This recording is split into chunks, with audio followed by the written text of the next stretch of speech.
lagi di ngos-ngosan, ngopini santai bareng Mbak Yus. Salah satu isu yang menarik di pilkada mendatang yakni adanya kabar bila Pak Ahok atau yang kita kenal dengan Pak Basuki Cahayapurnama bakal turun kembali di pilkada. Wah, ini salah satu calon pemimpin yang juga berkualitas. Hanya saja kita belum tahu apakah dia akan bertarung di Pilkada DKI atau akan bertempur di Sumut. Nih, di dua wilayah ini hampir menyediakan pilkada yang lumayan menarik.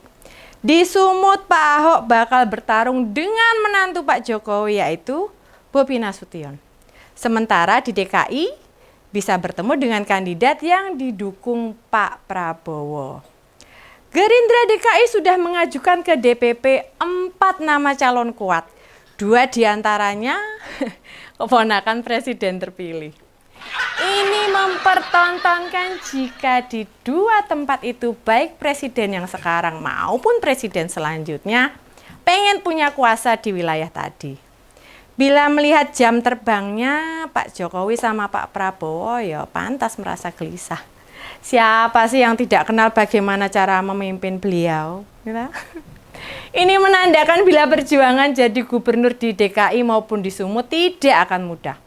Tantangannya akan sangat besar dan semua kembali pada rakyat.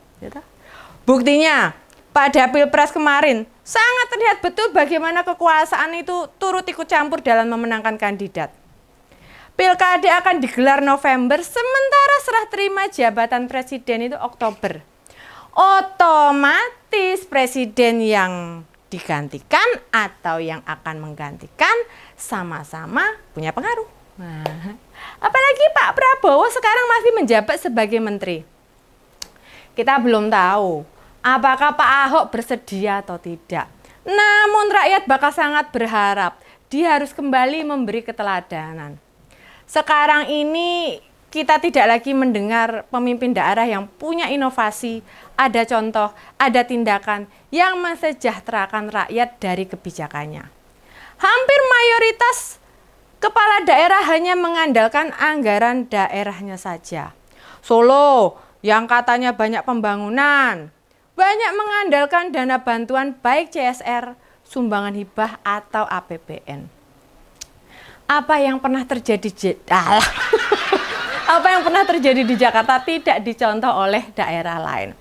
November bakal jadi tonggak penting bagaimana negara ini apakah bakal makin maju atau mengalami kemunduran.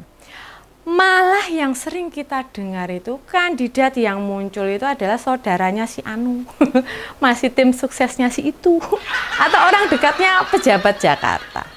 Kita pernah mendapat anugerah pemimpin yang baik, yang menetapkan standar tinggi, tapi mungkin banyak yang lupa gitu loh. Apakah banyaknya anak milenial yang mestinya lebih mudah mengakses informasi siapa seorang kepala daerah yang berprestasi, apa kebijakannya, dan itu bisa jadi diulang kembali gitu loh. Kita menunggu atau malah pemimpin yang baik kini tak menarik lagi dibicarakan. Apakah dampak cawe-cawe Pilpres membuat rakyat jadi antipati, berharap masa depannya berubah? Hasilnya malah menyesakkan dada. Coba sebut, siapa kepala daerah yang punya prestasi istimewa sekarang ini? Ayo, komen di komentar Mbak Yus. Utamanya pada pelayan rakyat miskin, warga tidak mampu, atau orang-orang yang terpinggirkan. Ayo. Ngelihatnya tuh begini, ngelihat beginian itu Mbak Yus sebenarnya sedih dan mengajak kita bareng-bareng belajar atau besok pas pilkada nek milih calon itu jangan keliru gitu.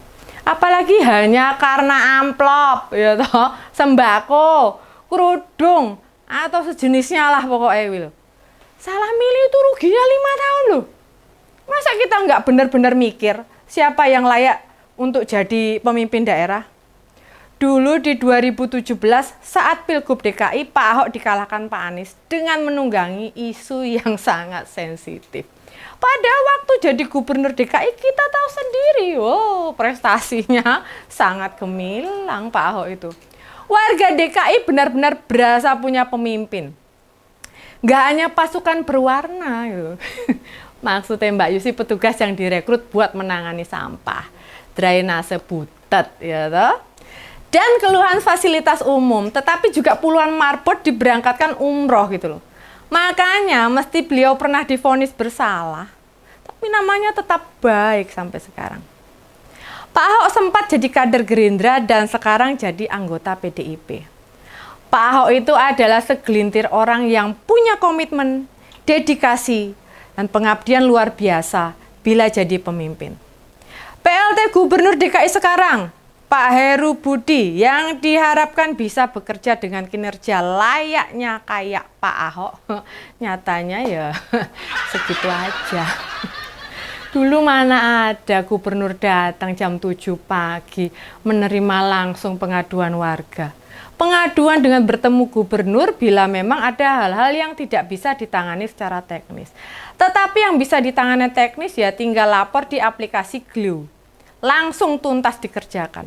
Sekarang ini mana ada Pemda yang terkenal dengan laporan aplikasi dan ditangani model Glue begitu. Ya toh? Sayangnya ada sebagian kecil masyarakat kita orientasinya picik dan sempit. Memilih pemimpin dengan rambu-rambu yang tidak masuk akal. Katanya bila berbeda etnis ataupun agama maka akan mempengaruhi kehidupan warganya. Faktanya tidak begitu. Bagi Pak Ahok itu urusan agama itu urusan keyakinan. Dirinya sebagai kepala daerah hanya berupaya melayani warga. Lawang marbot masjid saja loh bisa diberangkatkan umroh. Nah, padahal Pak Ahok bukan muslim. Sedangkan tentang suku, dalam melayani warga tidak ada perbedaan perlakuan sama sekali. Dia juga menyediakan dana operasional gubernur untuk membantu masyarakat.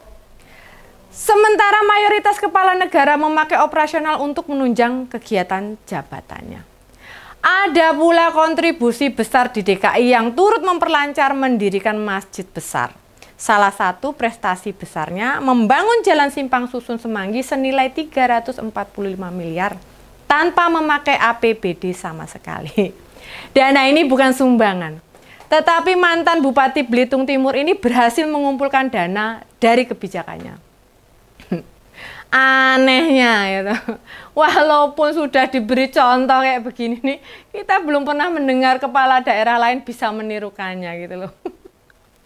Artinya, komitmen pemberantasan korupsi, mentransparasi anggaran, berorientasi pada kepentingan rakyat sudah tidak diragukan lagi. Ya toh? Tidak diragukan lagi seperti para ngosernya Mbak Yus. Segitu ngos-ngosan ngopini santai bareng Mbak Yus. Kita ketemu lagi di ngos-ngosan selanjutnya. Bye!